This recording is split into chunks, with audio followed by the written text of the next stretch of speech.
have to say hello to Dan. Now, we're just about ready. Hopefully you are. All right. Go ahead, Kelly. Welcome to another adventure in old-time radio, brought to you by the Rancho Yolo radio players. We invite you to sit back and listen to our two plays.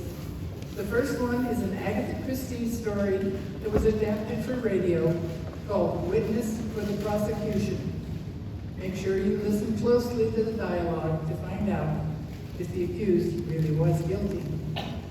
The second show will be another episode of Our Miss Brooks. This comedy is set during the Thanksgiving season and will hopefully leave you laughing as the characters face an interesting challenge preparing for a Thanksgiving dinner. Tonight, we'd also like you to notice these two vintage microphone stands here. We were able to get them from a good dear friend of ours who passed away this year. We lost two good friends, Maury Kramer and Dean Sylvester. And if you notice, on the microphone stands, if you look, one says Maury, one says Dean. So,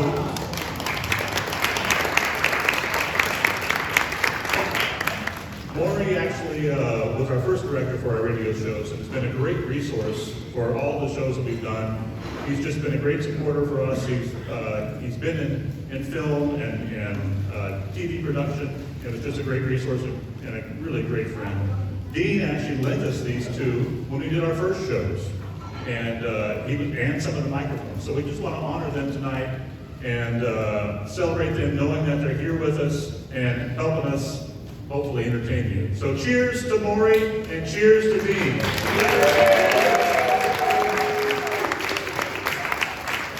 One other thing, this takes place in 1949. Both of these shows were done in 1949. And guess what they didn't have in 1949? Cell phones. Please silence yours or turn them off and get ready to listen to all this. Thank you.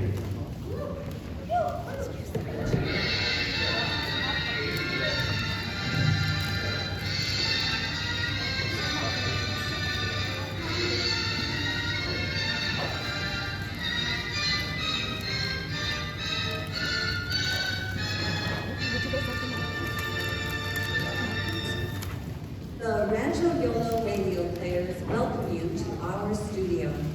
First, a tale with an unusual twist. A story by Agatha Christie titled Witness for the Prosecution.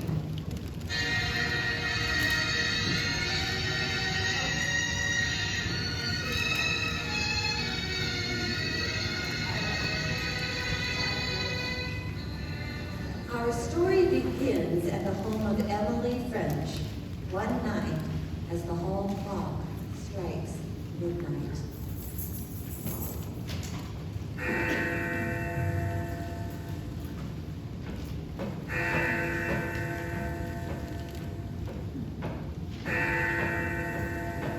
Why, the light's still on in the parlor, and it's midnight. Surely Mr. Vole hasn't stayed with Miss French till this hour. Miss French, are you still up? You should have been in bed. Miss French, no!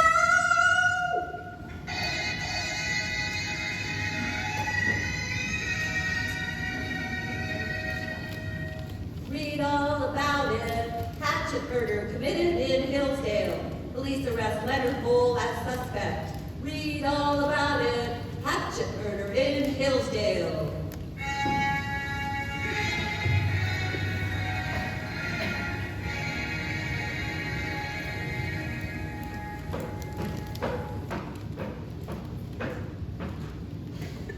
This cell is right here, Mr. Mayor. Thank you. Good afternoon, Mr. Bond. Oh, hello, Mr. Mayor. You have 30 minutes. I've come to talk with you. Mr. Bond? Yes? Sorry, Mr. Mayor, and I just can't seem to realize that I'm charged with murder. Murder. Such a horrible crime, too. Looks bad for me, doesn't it? It does look kind of like. Mr. Bob, we're going to make a determined effort to get you off. You think I'm guilty, don't you? I know you do. But I swear I'm not. I didn't do it, Mr. Mayor. I didn't do it. Very well then, I'll accept your assurance. But I must know the worst. I must know just how damaging the case against you is. Now, Mr. Bob, the utmost frankness. You understand that? Yes, I'll be completely honest with you. Very well. I want you to tell me exactly how you came to make the acquaintance of Miss Emily French.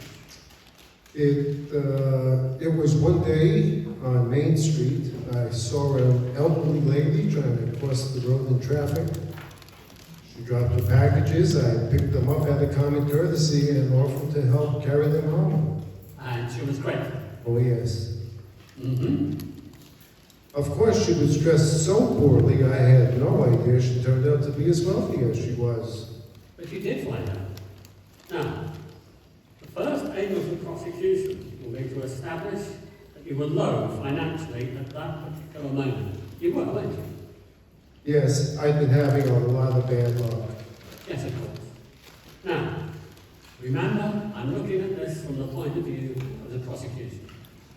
Now, why did you, a young man of 33, good looking, fond of sport, popular with your friends, devote so much of your time to an elderly woman with whom you could hardly have had anything in common?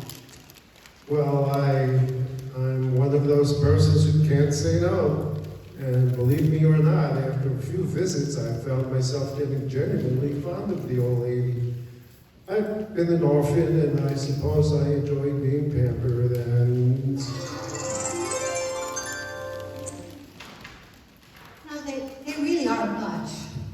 Why, Miss French, they're the nicest pair of socks I've ever had. You actually knitted them yourself? Oh, yes, yes.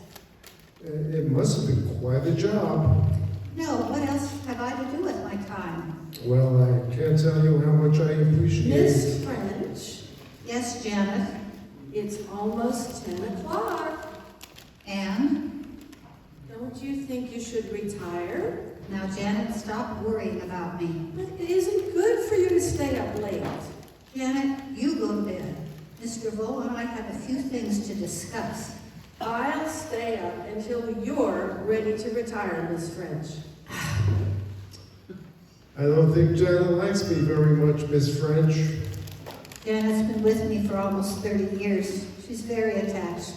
I suppose she may be a bit jealous of you. Of me? Yes, she knows how fond I am of you. And I am, you know. Why, you seem like an adopted son to me. Well, you're very kind, but I mustn't keep you up any longer. Oh, no, don't go. There really is something I want to talk to you about. Something very, very important. It was then she asked me to look after her business affairs. Mm-hmm. She understood very little about money matters and was worried over some investments. Now, wait a minute, Mr. Ball. Janet Mackenzie says her mistress was a good businesswoman, and that's substantiated by the testimony of her bankers. I can't help that. It's what she told me, and I swear to you that my dealings were all perfectly fair and above board. Prosecution can't get hold of a thing on that score. Well, you relieve my mind very much. I pay you the compliment of believing that you're far too clever to lie to me on such an important point. Of course, whether the jury will take that view is another matter. I've been completely truthful, Mr. Mayor. Well, now there's one more question. Did Miss French know that you were married? Oh, yes. Did you ever take your wife to see her? No. Well, why not? I'll make a clean breast of it.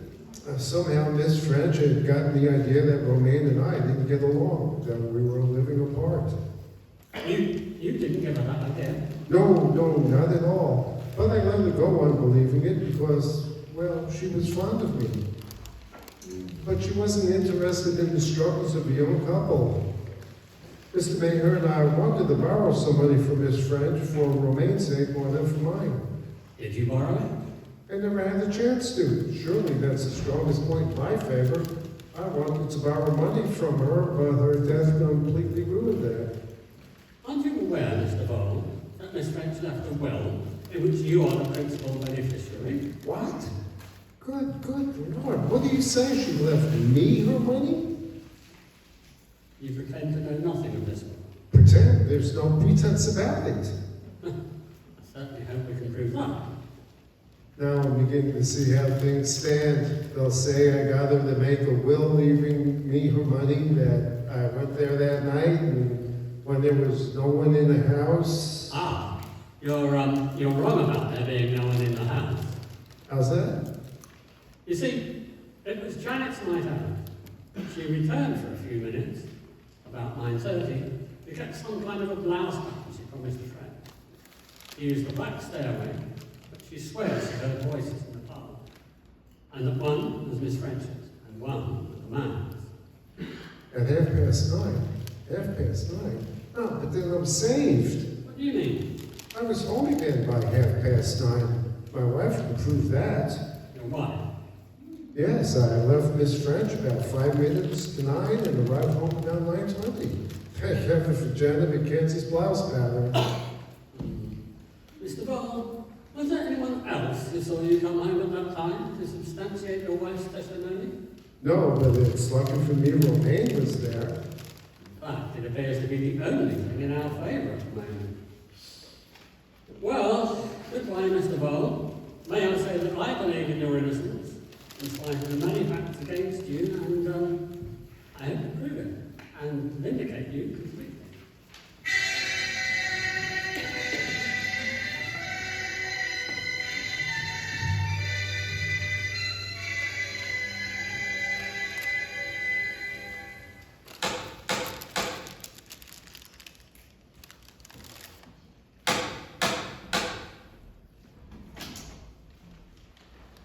What is it? I'd like to see Mrs. Leonard Vole, please. Yeah? I'm Henry Maher, Mr. Vole's lawyer. Is Mrs. Vole in? I am the one you wish to see, I believe. Oh, you're Mrs. Vole. Why, I thought that You expected me to be different. well, I'm afraid I'm not the typical housewife.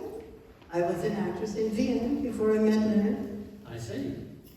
Well, Mrs. Vole, I've just come from your husband.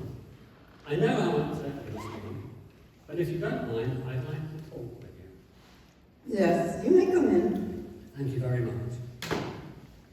Sit down, Mr. Maher. Mayor. Thank Thank you. you. I know that you will try, how you say, to spare me as much as you can. But I want to know everything. Do you understand? I want to know the worst. Very well, Mrs. Vole. I'll be perfectly frank with you. The case is quite like against your husband. Everything is against him, except one thing. And what is that? Miss French's maid will testify that she heard voices, those of Miss French and the man, talking in the parlour at 9:30. However, Mr. Vole says that he returned home at 9:20 and that you were here when he arrived. Now, we can establish that. I see. He wants me to say that he came home at 9:20 that night. Well, he did come in at that time, didn't he? That's not the point. Will my saying so acquit him? Will they believe him? Well, it would certainly be helpful if we had another witness, But you do not. Well, to be honest with you, I could say that the jury isn't apt to put too much faith in the testimony of a devoted wife. Nevertheless, Did he tell you that I was devoted to him? well, no, he never. Yes, I see. He did. How stupid men are. Look, Mrs. Vole, I know that under the circumstances. You know nothing about the circumstances. I hate him. I hate him. I would like to see him dead. Quite, Perhaps I shall see it. Suppose I tell you that he did not come home that night at 9:20, but at 10:20. Suppose I tell you that there was blood on his coat. What if I stand up in court and say all these things? You cannot be asked to give evidence against your husband. He is not my husband. What do you mean? My name is Romain Heitler. My real husband is alive, but in a madhouse. So, Leonard and I could not marry. I'm glad now. I'm very glad. I see. But may I ask why you're so bitter against David Paul? Oh, yes, you would like to know. But I shall not tell you. I shall keep my secret. I am free now to play a lone hand. And there seems no point in prolonging the interview. Oh, wait. Tell me one thing. Did you honestly believe Leonard was innocent when you came here today? I did. I still believe so. You poor little man.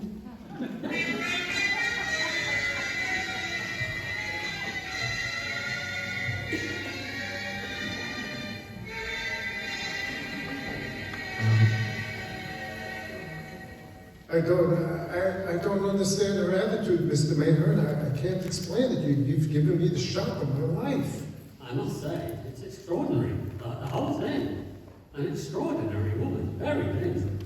She's the only person who can testify that they came home at 9:20. And they did come home then. I swear to you I did. Mr. Ball, I sincerely believe it. If for no other reason, because there's too much evidence against you. The woman is obviously making up the whole story. Of course she is. Well, will the jury believe her? That's the question. But perhaps she won't testify. She was fine with me, but I don't think she dared to tell such lies in court. You don't sound too convinced of that, Mr. Mayhearn. Well, perhaps I don't. Janet Mackenzie's testimony will be damaging enough. If they think to call Miss Heidler to the stand, well, you can only wait and hope. Wait and hope.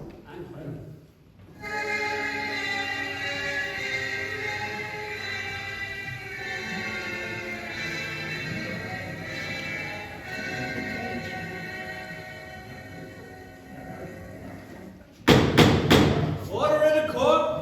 Order in the court! Counsel for the prosecution may continue. How long were you in the employ of Miss Emily French, Miss Mackenzie? 30 years. And over that period of time, you became somewhat of a companion as well as a maid? Yes, Miss French confided most of her personal affairs to me. And did she speak to you at any time concerning the prisoner, Leonard Cole? Indeed, she did. He wormed himself into Miss French's affections, good and proper. Your Honor, I object. That statement is irrelevant to the question. Objection sustained. Silence in the court. Continue.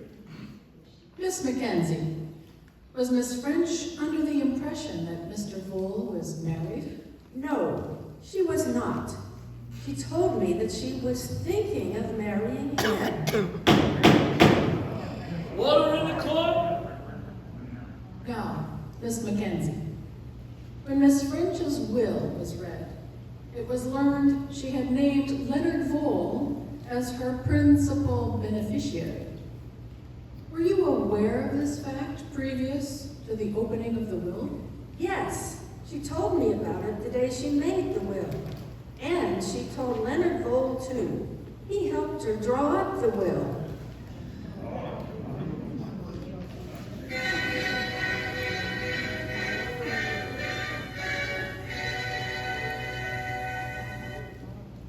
I have no further questions, Your Honor. Very well.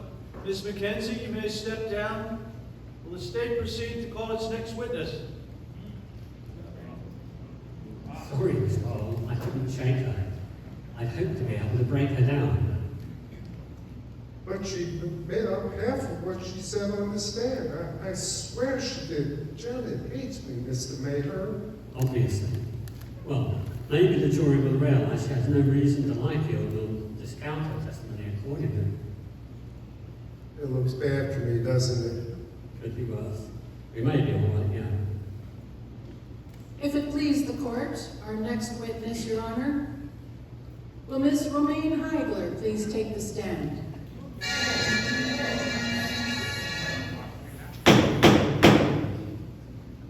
Your name is Romaine Heigler? Yes, You are an Austrian subject? yes, And for the last 3 years, you have lived with the prisoner and passed yourself off as his wife? yes. Do you recall the night of Tuesday, March 18th? Very clearly, Where were you? at my home. The home you shared with the prisoner. Yes, And where was he that night?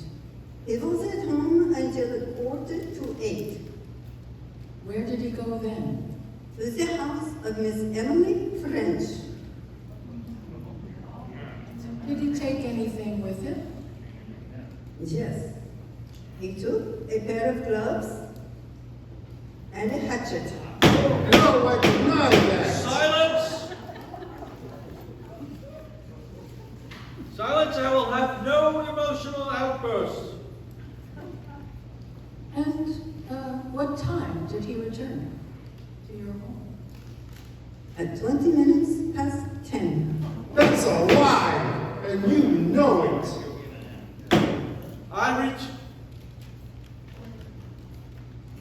I returned at 20 minutes past 9. If there are any more of these displays from the defendant, I shall hold you in contempt of court. Prosecution will continue.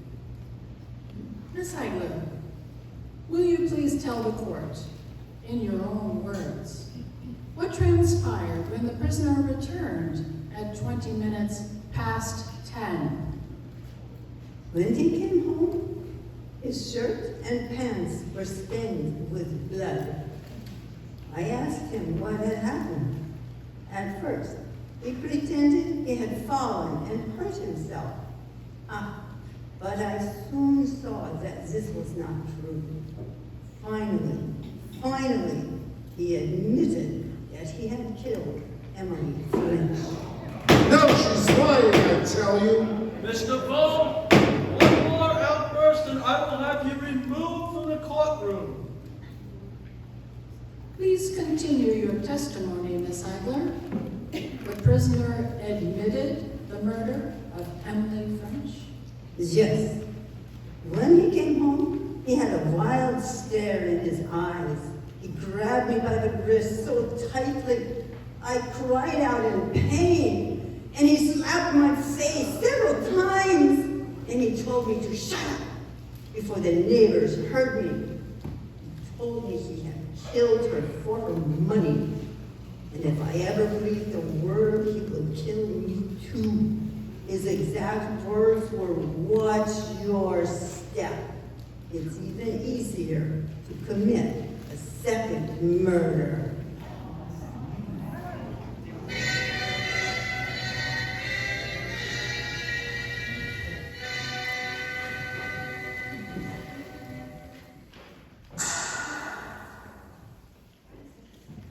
Oh, Mr. Maher and I didn't expect to see you again this evening. Well, I came because a rather strange thing has happened. When I reached my apartment, I found this letter. It's signed by Mrs. Bendowski. You ever hear of her? Bendowski? Uh-huh. No. Well, listen to what she has to say. Dear Mr. Moyle, if you want that painted Heigler woman shown up for what she is, her and her pack of lies, you just come to 516 Gay Street, Greenwich Village, tonight. It'll cost you $200, so don't come unless you're willing to pay. Ask for Mrs. Bendowski. Are you sure that name means nothing to you? Oh, I never heard of her. Well, did Miss Collier ever mention her at any time? Not as I could remember. She's probably just a crackpot trying to get some easy money. Yes, perhaps. And yet the way things stand now, we've nothing to lose. I'm going to pay a visit to Mrs. Mendelsky this evening.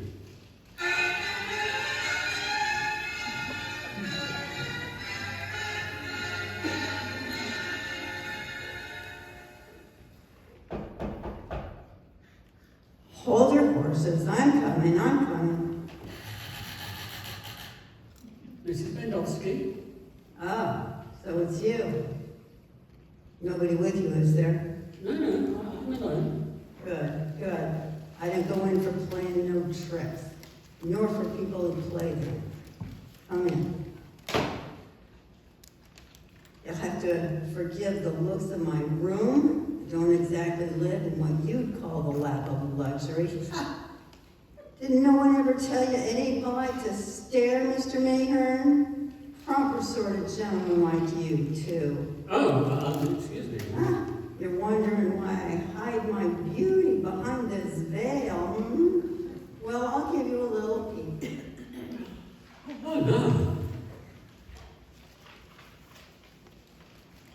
So, you're anxious not to kiss my scarlet face, huh? Well, I don't wonder. And yet, would you believe now? I was once a pretty girl. Even you might have taken a shine to me. And it is all her fault. Do you understand that? She is the cause of this. She took the only man that I ever loved away from me. Yes, her. And when I went after Max, yes, I was after her too. She threw acid in my face. Acid! Have you ever thought what it would be like to have your face burned off of you? And she laughed. And I've had it in for her ever since. And now, at last... Tell me, what is this information you say you have? Well, what about the money? It's your duty to give information. You can be called on to do so. Oh, no. You hand me 200, and perhaps I'll give you a hint or two, huh? What kind of a hint? Well, what would you say to a letter? A letter from her. Never mind how I got hold of it. That is my business. It'll do the trick. But the money. I have the money here. I'll put it on the table. Don't touch it. Let me see your evidence first.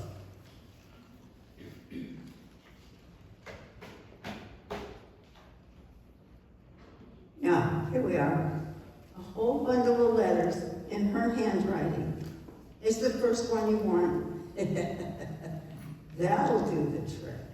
Just you read it.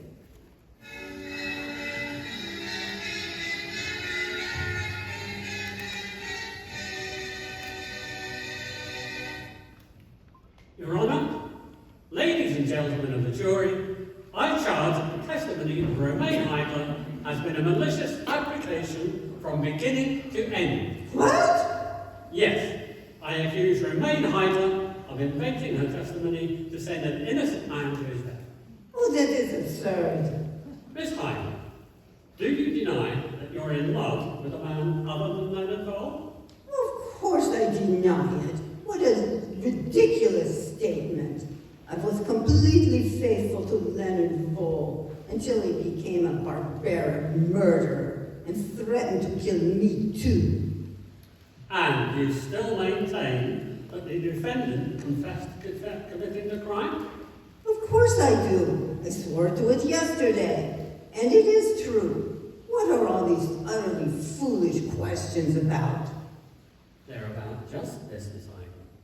I offer as evidence to the court this letter written in your own handwriting. It reads as follows. Max, beloved, the fates have delivered him into our hands. He has been arrested for murder. But yes, the murder of an old lady Leonard, you would not hurt a fly. At last I shall have my revenge. The poor chicken. I shall say that he came in that night with blood upon him, that he confessed the crime to me. I shall hang him, Matt. And when he hangs, he will know and realise it was Romaine who sent him to his death. And then happiness, beloved. Happiness at last. Silence! Silence in this court!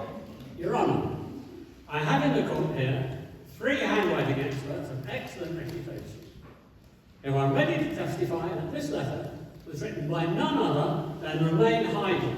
May I call them to the stand? Yes, you may call him. All the gentlemen, please. Oh, that won't be necessary. Why not, Miss Hyde? I'll tell the court Tell them what?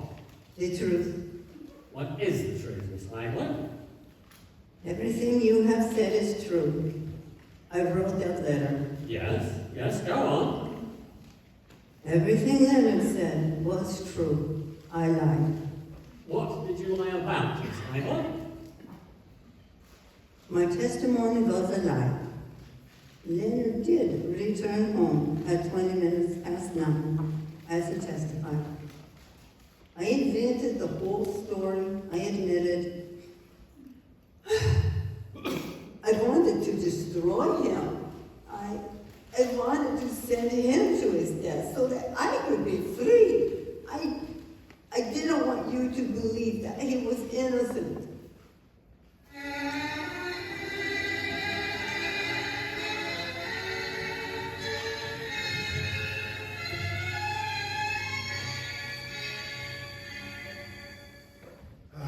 Fresh air.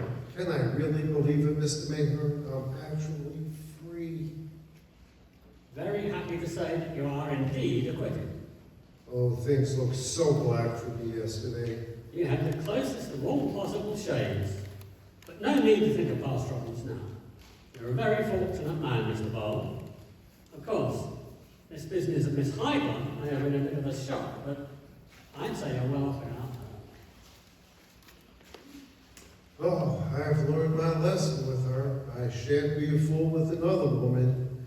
But I don't even give her a thought anymore. I'm free. That's all that matters. Now, let's cross the street here, shall we? You're going to be a very fast caller. But, as I told you before, I believe that justice is always done in the end. And now, Mr. Bowl, watch out!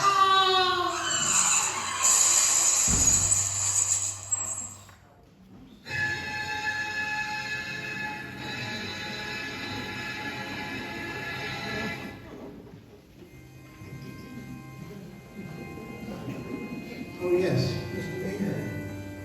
You defended the late Mr. Bowl, didn't you? Yes, I did. Come this way. He's in this room, on the left. Tragic, wasn't it? His untimely death? Yeah. He had everything to live for.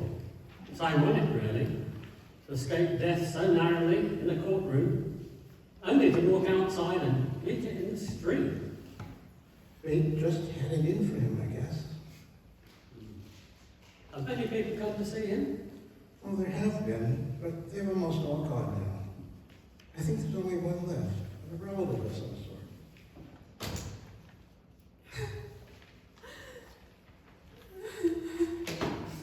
In there, Mr. Mayor. Thank you. Pardon me. I hope you won't think that I'm intruding.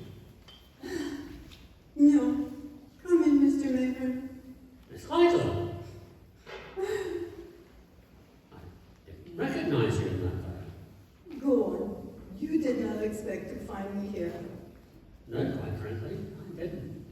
But then, Go on, say it. well, after what's happened, I suppose nothing you do should surprise me. Considering what you have done, or tried to do to him, I hardly thought you'd make a mockery of his death. By wearing the veil of mourning? Yes. Strange. I thought you were cleverer than that, Mr. Mayhew. Right? This is not the first time that you have failed to see through a veil. What are you talking about? did. Don't you remember me? Why, you? Miss Heidler? You never guessed that I was Mrs. Pendowski? But that's impossible. No. Have you forgotten? I was an actress. Well, yes, I know, but her face, was... Oh, that was easy enough. The light in the room was too bad for you to see through the veil and to know that it was only makeup. But why? Why? Why did I play a lone hand? Because I loved him.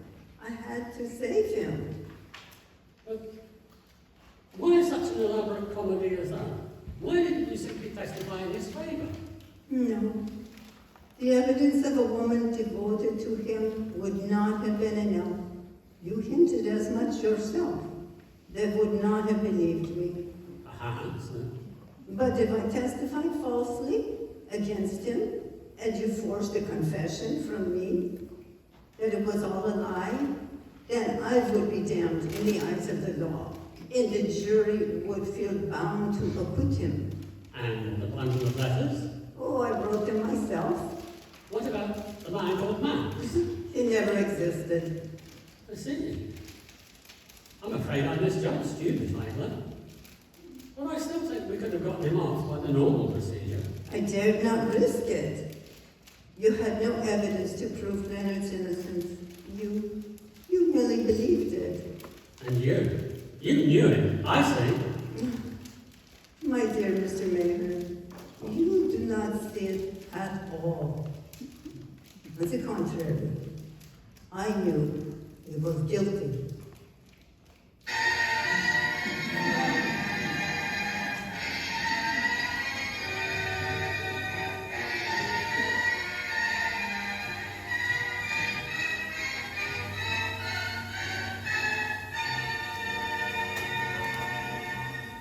You have just heard Witness for the Prosecution by Agatha Christie, adapted to radio by Aries and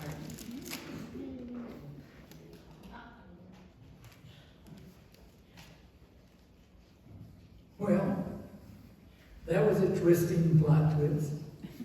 Leonard Vole really did kill Miss French. And his Romaine duped us all. In the original story, Vole does not die. The story ends with a revelation that he is guilty. In 1926, when the story was written as a short story, letting such an awful crime go unpunished would have been unthinkable. So Christie made sure that he didn't get away with murder. Now we'll have a 20-minute intermission, and the bar is open.